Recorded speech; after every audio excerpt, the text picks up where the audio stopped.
wasaaradda tamarta ee Ruushka waxay fulisay hoos u dhac ku yimaaday saamiga saliidda iyo gaaska isku dheelitirka tamarta adduunka in ka yar 50% marka la gaaro sanadka 2040. Tani waxay dhici doontaa marinta ilaa dib u soo cusboonaynta ee biotamarta iyo hydrogen-ka sida laga soo xigtay wasiir ku-xigeenka tamarta Ruushka Befil.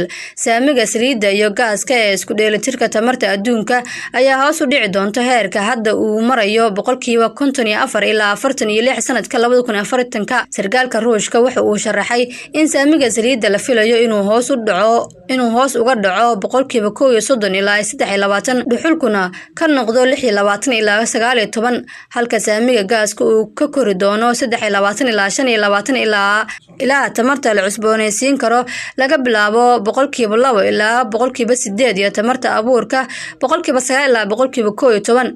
Wuxuu yiri waxaan la socon doonaa cadaadiska badan inta lagu guda jiro xilliga kala guurka tamarta maadaama saamiga hydrocarbons uu hoos u dhacayo sanadka 2040.